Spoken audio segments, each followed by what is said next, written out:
when I was a young kid, when I was a young boy, I used to do a lot of textile work. So I used to do a lot of anything I could get my hands on, macrame, cross stitching, any rug, any of that thing, any of those things. For about 11 years, I was the dean at Pratt Institute, the dean of liberal arts and sciences. And when I went to Pratt Institute is this incredibly vibrant, artistic place. You walk onto campus and you are just overwhelmed by the art and the vibe of the art there. And while I was there, one of my colleagues said to me, "Andy, I think you would like weaving." And I said, "Yeah, why?" And she said, "Because you have a very mathematical mind." And I do. I have a mathematical mind. I'm a child of accountants, and I have a degree in accounting, which is very gridded and mathematical. But I also have this really creative side. And so she thought that weaving would really balance this mathematical and this creative side. So she suggested that I go to in Brooklyn, the Textile Arts Center. And I signed up for a class, a weaving class.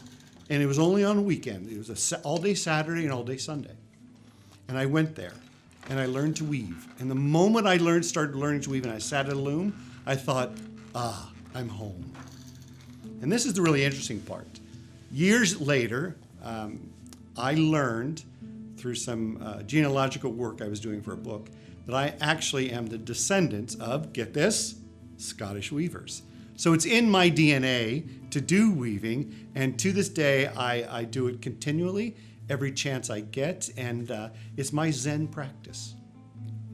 When I'm sitting at my loom here, I'm sitting in place. I'm sitting still, even though I'm doing a lot of throwing the shuttle back and forth.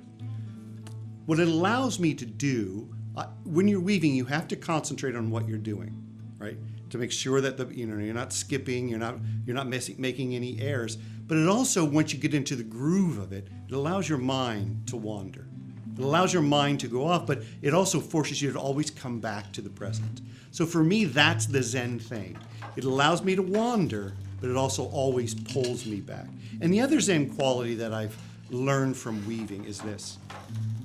No matter how many years I weave, no matter how good I get or how much of a master I get, I always make mistakes, always. In every piece I've ever woven, even what's behind me, in any piece I've woven, I've always made a mistake. And when I first began weaving, I'd get very upset by that. And I might get through 3/4 of a project and get so frustrated because I made a mistake that I'd rip the thing off the loom and just throw it away. What I had to come to realize is that those mistakes are part of my personality. It's part of the personality of the blanket. I weave mainly blankets. It's part of that personality. So when I give those blankets away, or when someone commissions me to do a blanket, I can say to them, "You know this is an original.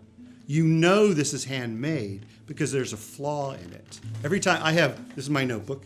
This is my third notebook. This is one of them. And this is what you have to do before you start weaving. You have to calculate everything. You have to calculate how much yarn you need. You have to calculate how many ends, how long it's going to be, how wide it's going to be, what colors are going to be, what the patterns be. It's all calculation. It's all mathematical. And you have to do that first before you begin weaving.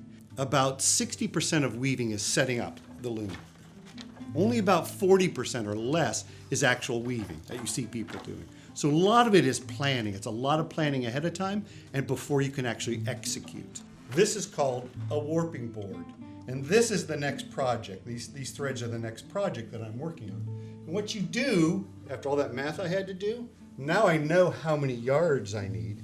And you have to do this warping here. I have to do this on this board over 600 times. Go back and forth over 600 times. Here in my studio, I have 2 looms, and you can tell the difference between these looms. On this loom here, this is a more modern loom, and it's a Macomber loom made in Maine, and it was made specifically for me. It's about 5 years old, and what I have on here are tea towels that are cotton and linen I'm working on. And you can tell on this loom there's a lot of metal, right? There's a lot of metal going on this loom. And you'll see behind me this loom here, which is my main loom, is a little over 200 years old.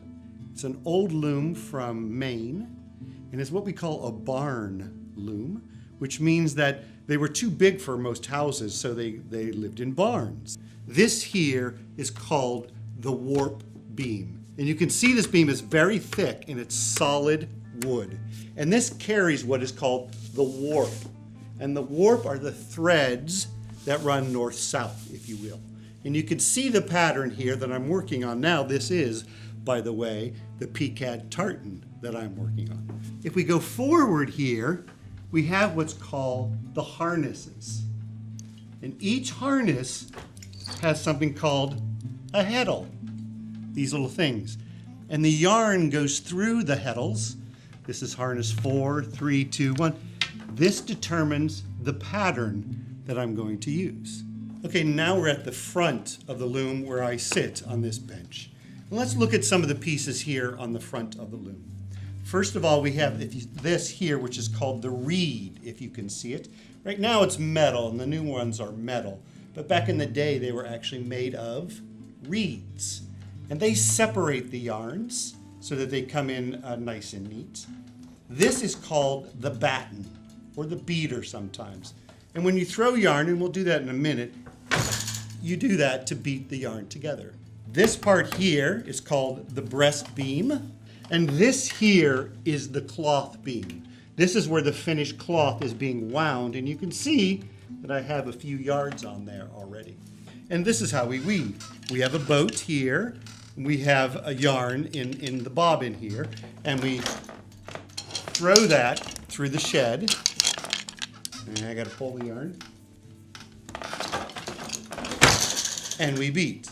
And if you look down at my feet in a moment, you can see that there are pedals or treadles, and they determine the pattern. Right now,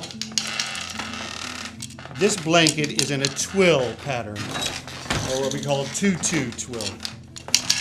And I sit here for hours, and this is all I do. Weave back and forth for hours.